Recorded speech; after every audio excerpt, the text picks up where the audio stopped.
Today we're celebrating the Simpsons with this Marge Simpson cake. It is pretty awesome, so let's get started.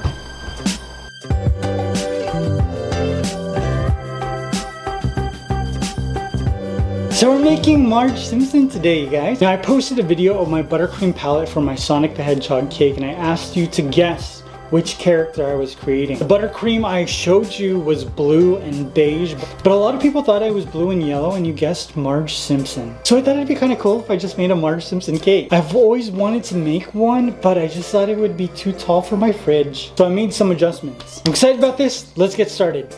So I'm starting with my PVC pipe system, and this cake is actually gonna be all cake. I know, right? Oh my gosh. Most of my most recent cakes have had a lot of styrofoam. When I use styrofoam, I throw away less cake, and I don't have to build the bottom part of each figure with Rice Krispies treats. But this cake is all cake. Now, because I know this is gonna be a super tall cake, I am using 4-inch round cakes. I was gonna do 6-inch, but that means that I'm gonna have like ½ inch layer of buttercream all the way around, and so that's like a 7-inch cake, which would make this like super high.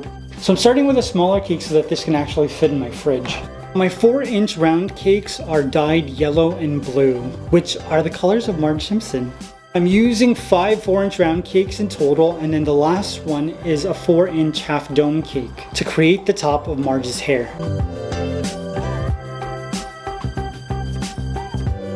So for my Marge cake, I printed out 2 pictures. I printed out a picture of Marge from the front and from the side. And I also made sure that these were 3D representations of Marge, because originally she's a 2D animated character. So the side profile helps me figure out like all the bumps of her hair, how far out her nose goes, and her like upper lip. So I know all of those dimensions. And then the front helps me understand the spacing between her nose and her upper lip, and then like her 2 eyes. And I think this is wrong because in the show her eyes touch, but all the toys and the 3D renderings of Marge, her eyes don't touch. But maybe they know something that I don't. Now this version of Marge is the Lego version. The Lego version is like the smallest of all the toys that I've seen online, but the pictures that I was able to find of it are so clear. Also, I just like the way it looks. Some of the other toys, oh gosh, they did a terrible job. Now my cakes are stacked. I have my template. I'm gonna put my cake in the fridge to set up, take it out, give it a crumb coat, and then add my yellow buttercream to create her face. Now this was easy because I know Marge so well since I've been watching The Simpsons for so long. So automatically I gave her an overbite, the best looking overbite I've ever seen. I added buttercream to the front, a little bit of yellow buttercream to the back, and then I used a piping bag to create her nose. So this is a Marge cake so far. You can see I already started to sculpt her nose. I'm excited about this because it's so simple. With the Doctor Strange cake, it's like I gave myself a time limit and then it didn't even matter, because if I'm not happy with it, it doesn't, I just can't stop working on it. This is just a very simple shape. I'm pretty sure I'm gonna be able to meet all my time requirements. There's gonna be no going over. The only thing that I can see holding me up is trying to figure out if I can actually make her eyes touch and have it look normal. I think the 2D animation really didn't translate to 3D. Also, you guys, I didn't think about her neck or like her shoulders. So underneath this buttercream is just saran wrap that I bunched up and then wrapped around my cake stand. Now, I covered it with buttercream, you can't tell. It's really ghetto, but that's what I did.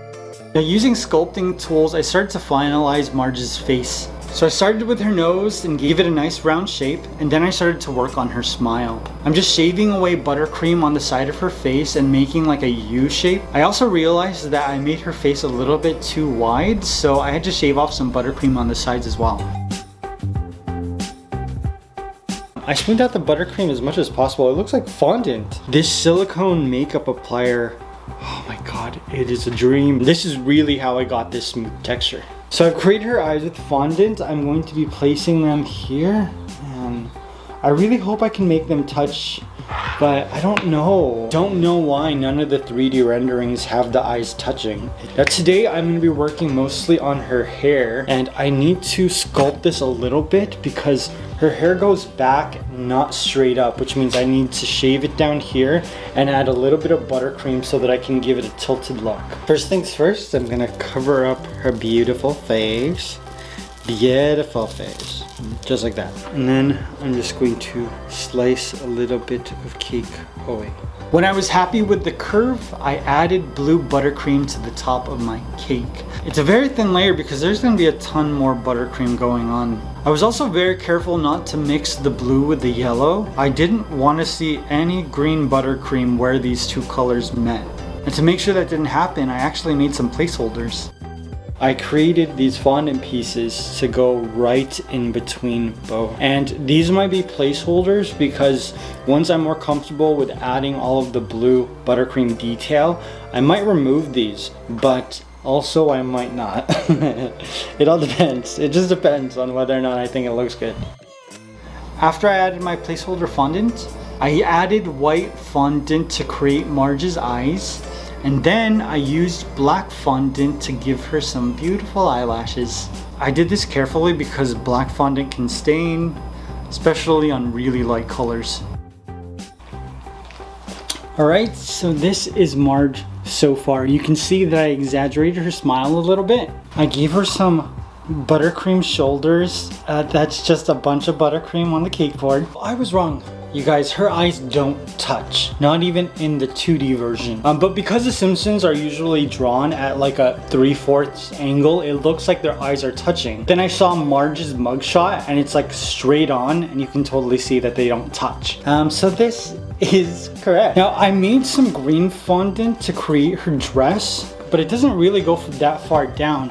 However, I am gonna use the red fondant I created to give her her necklace. I'm just gonna stick it onto the buttercream and I hope it sticks. After that, it's gonna be all about her hair. Now I'm going to use a piping bag to create all the balls that make up Marge's hair texture. But I wanted to make sure that they were all the same size and that the placement was right, so I used a round cookie cutter to give me a nice template. Then I use a piping bag with a large round tip to create some nice big balls. Nice big blue balls. I did clean these balls up a little bit, but I like the texture of the balls.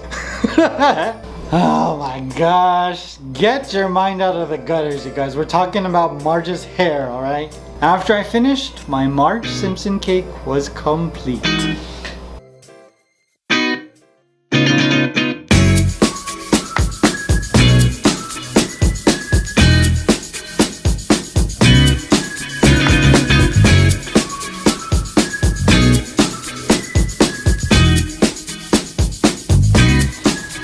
It's finished. What do you think? Oh my gosh, this looks so good. I can't believe it hasn't fallen over yet. Almost all of this is just buttercream because I really didn't want it to like stick straight up. I carved so much cake here and then I added a ton of buttercream here. Once this buttercream gets soft, it's over. This cake is gonna fall down. But for now, it looks really good. This wasn't as hard as some of the realistic face cakes that I create, but shaping her face was a little difficult because it's so simple. Now I started off with making a Lego Marge Simpson, but then I started to like contour it a little bit just so that I could make it look like Marge in the TV show.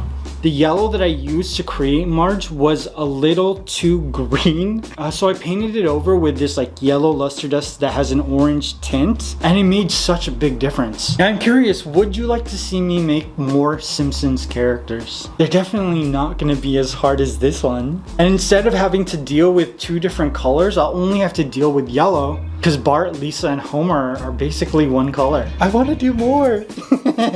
I hope you guys enjoyed this. Let me know in the comments what character you'd like to see me make next, and I'll see you very soon. Bye.